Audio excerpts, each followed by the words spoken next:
I've been a meteorologist for about 30 years and I've never seen the charts that I've seen today.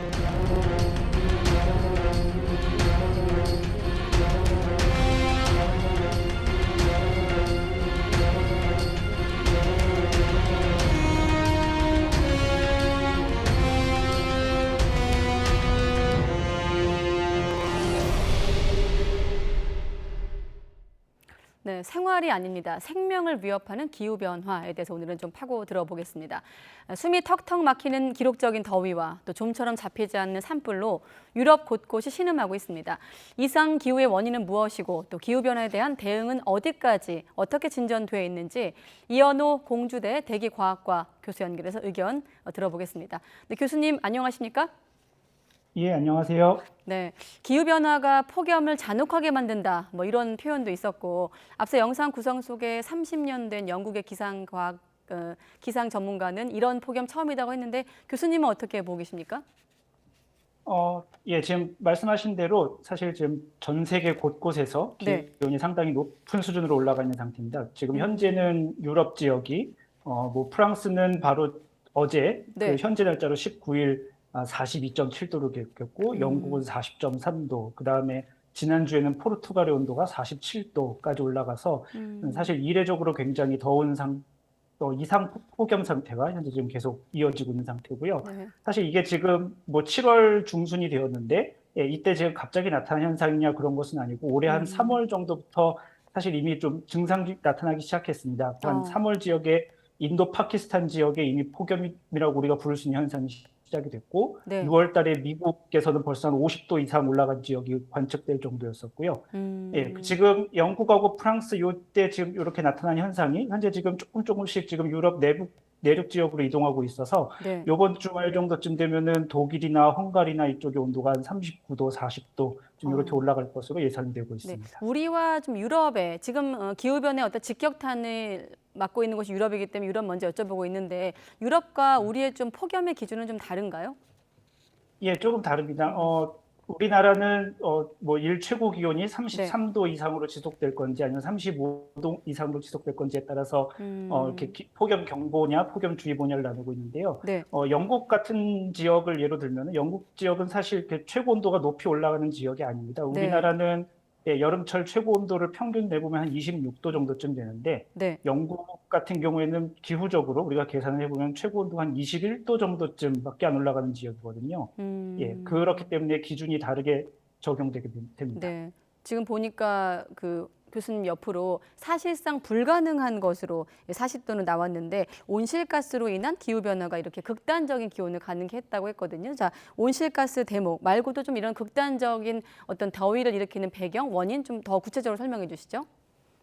예, 사실 말씀해 주신 대로 그 영국 같은 지역은 특히 네. 이렇게 온도가 높이 올라가는 지역이 아닙니다. 왜냐하면은 영국이 이렇게 섬나라이기 때문에 기본적으로 수증기가 좀 다소 많게 되고 수분이 많아서 이렇게 예를 들면 지금처럼 이렇게 열 에너지가 집중적으로 공급이 되게 되면 네. 일부는 대기 온도를 올리고 일부는 이 지면에 있는 수분을 증발시키는 쪽으로 이게 작용을 해야 되거든요. 네. 예, 그래서 지금 우리나라보다 당연히 이제 더 습하게 되지만 온도는 그렇게 높이 올라가지 않는 특성을 보여야 되는데 최근 들어서 지금 이렇게 영국 지역이라든지 그런 이런 유럽 지역에 좀 폭염 현상이 좀 잦게 일어나고 있습니다. 네. 사실 좀 아까 이렇게 기후 관련 기록을 경신했다라고 말씀드렸지만 네. 사실 이전 기록이 언제 형성된 것이냐면 2019년에 지금 기록이 됐었거든요. 그러니까 불과 3년 전입니다. 네. 2018년, 2019년이 지금 굉장히 더운 여름으로 기록이 됐었고, 예, 그때 그래서 최고 온도가 한 38.7도 정도까지 올라갔었는데, 네. 그래서 2020년에 그 영국 과학자들이 이제 연구 결과를 해서 예, 폭염이 얼마나 더 자주 일어날 것인가를 좀 예측을 해봤더니 네. 40도 이상으로 올라가는 폭염은 한 100년에 한 번 정도 나타날 것이다라고 2020년에 발표를 했거든요. 네. 예, 사실 근데 그게 연구 결과가 나오자마자 2년 만에 지금 40도를 넘어서는 이런 기록적인 폭염이 나타나게 된 것입니다. 아, 2020년도에 100년에 한 번 나타날 거라고 했는데 그게 올해 나타났다 이런 말씀이시군요. 아, 예, 그렇습니다. 지금 보면 영국 같은 경우는 열차 운행이 취소되기도 하고 중국에선 도로가 휘어지고 아스팔트가 녹아내리고 이러거든요. 사실 단순히 덥다, 포기합니다 이런 차원이 아니라 앞서 말씀드린 대로 잔혹한 폭염, 이게 생명에 좀 위협이 되기 때문에 오늘 이 시간을 마련했고 좀 날씨, 기후 변화 얘기를 하고 있는데 언론에서는 또 블로킹 현상을 주목하던데 전문가로서 블로킹 현상을 어떻게 좀 주목하고 계십니까? 예, 지금과 같이 이렇게 이상한 최고 기온이 발생하게 되는 요인 사실 크게 둘로 나눌 수 있습니다. 하나는 기후적인 좀 아주 긴 시간 규모의 요인이 있고, 예, 또 하나는 이렇게 좀 기상학적인 좀 비교적 짧은 규모와 그리고 이제 작은 공간에서 발생하는 그런 원인으로 함께 이런 것이 나타나게 되는데 기후적인 원인은 사실 우리가 잘 알고 있는 지구 온난화 현상하고 연관이 있습니다. 현재 지구가 이제 산업화 이전 시기하고 비교해서 한 1.3도 정도 이미 온도가 올라간 상태이고요. 네. 이렇기 때문에 당연히 이제 폭염이 더 잦아질 환경이 조성이 된 상태입니다. 말씀하신 블로킹 현상은 기상학적인 현상과 이제 연관이 있는데요. 원래 그 북아프리카 지역은 사실 온도가 굉장히 높이 올라가는 지역인데 최근 며칠 동안 그 포르투갈 지역, 그러니까 북아프리카하고 인접한 그 포르투갈 지역에 약간 좀 저기압이 좀 형성이 됐습니다. 이 저기압이 원래는 이제 잘 이동했어야 되는데 지금 현재 화면에 나타나는 그 블로킹 고기압 때문에 잘 이동하지 못하게 되고 그래서 이 저기압이 계속 그 북아프리카에 있는 따뜻한 공기를, 뜨거운 공기를 유럽 지역으로 계속 공급하게 되면서 지금 이런 기록적인 폭염이 찾아오게 된 것입니다. 그럼 교수님 화면 잠깐 두시고요. 그 그래픽 다시 한번 보여주시고 그 블로킹 현상 때문에 그러면 한쪽에서만 폭염이 발생하는 건데 또 다른 나라에서는 폭우나 뭐 가뭄 같은 다른 좀 정반대 현상이 나타나는 건가요? 사실 지금 현재 보여주신 자료는 좀 이렇게 단순화해서 이게 그림을 그린 거기 때문에 예를 들면 이 지금 유럽에서 나타나는 현상이 그와 동시에 예를 들면 중국에서 나타난 어떤 현상과 반드시 연관이 있냐 하는 것은 사실 굉장히 말하기 어렵습니다. 그래서 연관되어 있다고 말하기는 어렵지만 다만 동시에 나타나는 것은 분명한 것 같습니다. 그러니까 우리가 지금까지 알고 있던 대로 이렇게 어떤 열 에너지가 어떻게 분산이 되고 혹은 자원이 이렇게 각 빗물의 형태로 우리가 지금 어떻게 분산이 되고 그런 것을 우리가 지금까지 알고 있는 것들이 있는데 이런 것들이 지금 그런 블로킹 현상 때문에 그리고 다른 현상들에 의해서 우리가 지금 알지 못했던 형태로 분배될 가능성이 매우 높게 되는 겁니다. 예를 들면은 지금 늦봄부터 시작해서 지금 5월 이후부터 시작해서 유럽 지역에 굉장히 강한 지금 폭염 현상이 나타났는데 그와 동시에 현재 지금 중국 남부 지역이랑 방글라데시 지역에는 아주 강한 기록적인 집중호우 현상이 나타났거든요. 일례로 중국에서는 지금 한 6월 상순에 지금 한 열흘 정도에 걸쳐서 700mm 이상의 강수가 내린 지역이 있었고요. 방글라데시에 그 좀 전 세계적으로 잘 알려져 있는 체라푼지라는 지역이 있는데 여기는 이제 전 세계에서 비가 제일 많이 오는 지역이긴 한데 6월 중순에 이틀 동안 내린 비가 1,800mm입니다. 그러니까 상당히 사실 비의 양이 굉장히 많죠. 그래서 이런 블로킹 현상들이 나타나게 되면 이렇게 그런 고기압이나 저기압 이런 폭염과 집중호우를 일으키는 현상들이 좀 빨리빨리 지나가지 않고 한 곳에 오래 정체해서 머무르는 경향이 나타나게 됩니다. 그래서 이런 극심한 기상 현상들이 보다 빈번하게 나타날 수 있습니다. 네, 몇 년 전인가 뉴스를 전할 때 폭염이란 말이 너무 거칠다 보니까 좀 자제하자 이런 움직임이 있었는데 지금은 폭염이란 말을 대체하기 어려울 정도로 좀 기온이 올라가 있지 않나 이런 생각이 갑자기 들었는데 지금 유럽이 혹독한 여름을 겪고 있다라는 것 중에 하나가 또 산불 아니겠습니까? 지난달인가 우리나라도 산불 얘기를 할 때 당시 기상 전문가들이 기후변화를 얘기했었는데 산불과 기후변화를 좀 연결해서 본다면 어떻게 좀 설명이 가능할까요? 예, 그렇습니다. 얼마 전에 이제 그 호주 지역의 산불이 사실 굉장히 유명했었고, 그리고 지금도 이제 요 유럽 지역의 어떤 기록적인 폭염과 맞물려서 아주 큰 규모의 지금 산불이 발생하고 있는데요. 사실 이 산불에는 다양한 이제 요소가 영향을 끼치긴 하지만 분석을 해봤더니 온도가 산불에 영향을 미치는 요소가 굉장히 큰 것으로 알려져 있습니다. 온도가 높으면 일단 그 자체로 기온이 높기 때문에 산불이 훨씬 더 바로 하기 쉬운 상황이 되고요. 그리고 일반적으로 온도가 높아지면 토양이 건조해지기 때문에 그것 때문에 이제 산불이 발생할 가능성이 높아지게 됩니다.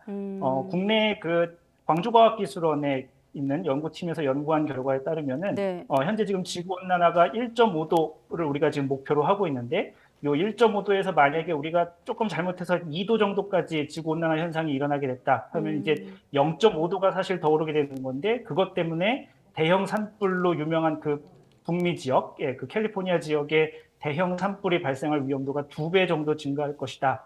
라고 이제 연구 결과가 발표되기도 했거든요. 그래서 사실 이렇게 지구 온난화가 되면 산불 가능성이 이렇게 높은 온도와 그리고 건조한 토양으로 인해서 산불 가능성이 높아지게 되고, 사실 또 이렇게 최근에 그런 어떤 연구 결과에 따르면은 이 산불이 이렇게 대형 산불이 발생하게 되면 이것이 다시 지구를 더 뜨겁게 만드는 역할을 하기도 하거든요. 그러니까 지구 온난화가 발생하면 산불이 커지고, 산불이 커지면 다시 지구가 더 뜨거워지는 이런 악순환이 형성될 가능성이 매우 높아지게 됩니다. 네, 그렇군요. 자, 이제 남은 얘기는 앞으로 더 더울 것인가, 그리고 우리나라 얘기, 그리고 이제 기후변화의 어떤 대응 정책에 질문이 남아 있는데, 자, 먼저 이 같은 폭염이 적어도 40년 이상 지속할 것이다, 이런 경고도 나오고 있거든요. 어떤 근거에서 나온 얘기입니까? 예, 사실 지금까지 이렇게 인류 활동에 의해서 산업화 네. 시대 이후로 해서 이제 온실가스 양이 증가했고, 이것 때문에 이제 지구 온난화 현상이 두드러지게 나타났다. 이건 사실 좀 부정하기 어려운 이제 사실이 되었는데요. 자, 그럼 이제 과학자들이 연구를 했거든요. 지금 당장 온실가스를 산업화 이전 상태로 줄이면 지구 온난화 현상도 그러면 바로 산업화 이전으로 돌아갈 것인가? 라는 이제 이런 자연스러운 물음이 생길 수 있고, 이런 네. 관련 연구 수행했었는데, 기후과학을 연구하는 연구자들이 컴퓨터로 시뮬레이션을 해서 이제 열심히 계산을 해봤더니, 물론 당연히 이제 모델마다 방법마다 다르긴 하지만 온실가스 배출이 산업화 이전으로 줄어든다 하더라도 지구가 원 상태로 돌아가기 위해서는 한 수십 년에서 한 100년 정도의 시간이 이제 걸리는 것으로 보이고 그런 시뮬레이션 결과가 나왔습니다. 그렇기 때문에 지금 당장 온실가스를 멈추더라도 사실 좀 비관적인 소식이긴 하지만 앞으로 한 수십 년 정도는 이런 지구 온난화 현상이 계속 이어질 가능성이 매우 높다고 말할 수 있습니다. 아, 그렇군요. 40년. 이런 얘기 나오면 본인 나이하고 또 계산하시는 분들 계시는데, 일단 40년 정도는 폭염이 이어질 것이다라는 말씀, 근거 있는 말씀이다. 열심히 계산한 결과란 말씀 들었습니다. 자, 우리나라 얘기도 한번 해보겠습니다. 이례적인 열대야 얘기가 최근에 있었고, 또 이상 고온 현상도 있었는데, 우리나라는 좀 기상 상황 어떻게 보고 계십니까? 예, 사실 우리나라 역시 이런 지구 온난화와 관련된 기후 위기를 피해갈 수 있는 곳은 아닙니다. 우리나라에서 이제 최근 이렇게 더웠던 해들을 이제 이렇게 기록별로 조사해 보니까 네. 가장 더웠던 해들이 가장 이렇게 최근 10년 안에 이렇게 다 몰려 있는 그런 기록이 나왔었는데, 우리나라는 아까 말씀드렸던 것처럼 이렇게 지구 온난화와 연관돼서 제트기류라든지 혹은 그런 블로킹 현상들이 가장 발생하기 쉬운 지역 중에 하나로 손꼽히고 있습니다. 왜냐하면 우리나라 상공이 전 세계에서 제트기류가 가장 강한 지역이거든요. 그렇기 때문에 이런 제트기류의 변화와 그리고 이런 블로킹 현상이 나타나게 되면 사실 우리나라 기후에 굉장히 큰 영향을 받게 됩니다. 최근 들어서 이제 사람들이 흔히 말하기를 겨울철에 이제 사만사온과 관련된 그런 정형화된 패턴이 잘 나타나지 않는다라고 이제 이야기를 하고 있는데, 혹은 이제 장마 기간이 우리가 예전에 알던 대로 장마가 잘 나타나지 않아라고 이야기를 하고 있는데, 이런 것들도 이제 사례를 들여다보면은 네. 이런 블로킹 현상이라든지 이런 기압계의 이동이 우리가 알던 대로 이렇게 원활하지 않은 경우와 연관되어 있는 경우가 굉장히 많습니다. 네, 당장의 오늘 내일 날씨는 잠시 뒤에 또 기상센터 원희덕 캐스터가 전해주겠습니다만, 일단 국내 올 여름 좀 폭염을 좀 전망하신다면 전문가로서 어떻게 예상하고 계십니까? 예, 사실 계절 예측을 정확하게 하는 것은 아직 인류가 좀 풀어야 할 숙제 네. 중에 하나이고 상당히 도전적인 주제입니다. 왜 그러냐 하면 이제 네. 컴퓨터로 우리가 계절 예측을 하게 될 텐데, 컴퓨터로 네. 시뮬레이션을 했을 때 예를 들면 올 여름이 더울 것이다, 혹은 평년보다 덜 더울 것이다라고 예측을 한다고 하면 이 컴퓨터 모델이 그러면은 이 결과를 잘 맞게 예측했을까를 이제 생각해 봐야 되는데, 네. 지금까지 우리가 이 날씨 예측에 사용했던 컴퓨터 모델은 지금까지 우리가 겪었던 날씨를 잘 맞췄나를 기준으로 우리가 성능 평가를 했습니다. 네. 근데 지금 우리가 모두 다 알고 있다시피 지구가 점점 뜨거워지고 있고, 우리가 알지 못하는 현재 지금 이런 기상 상태로 이동해 가고 있는데, 기후 상태로 변하고 있는데, 이런 상태에서는 그럼 지금까지 맞았던 이 컴퓨터 모델이 앞으로의 이런 다른 상황에서도 잘 맞을 것인가 하면 사실 조금 논란의 여지가 있고, 그래서 꼭 잘 보장되지 않습니다. 그래서 네. 계절 예측을 하는 것은 상당히 어려운 주제이지만, 네. 좀 이렇게 큰 추세적으로 살펴본다면, 첫째로 지구 온난화에서 당연히 현재 지금 대기 온도가 올라가고 있고, 대기 온도가 올라가면은 1도씩 올라갈 때마다 대기 속에 있는 수증기의 양이 한 7에서 8% 정도쯤 증가하게 됩니다.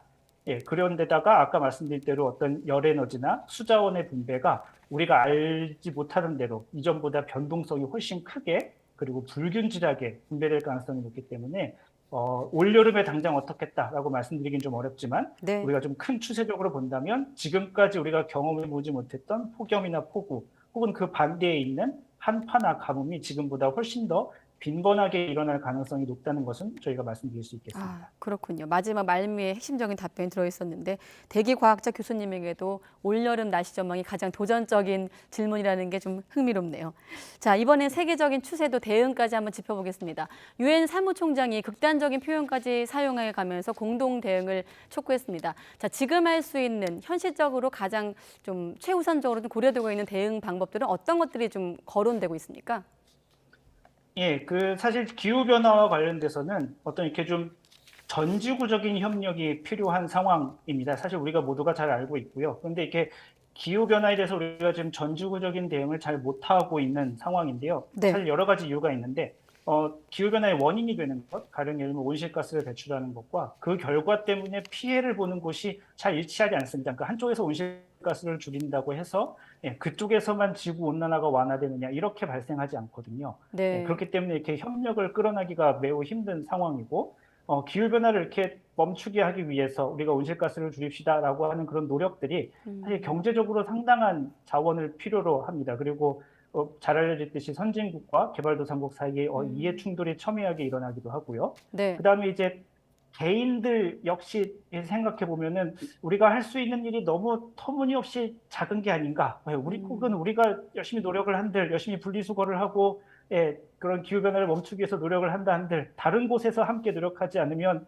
아무런 소용이 없는 일이 아닌가 해서 이렇게 좀 회의적인 시각들이 발생하기도 하거든요.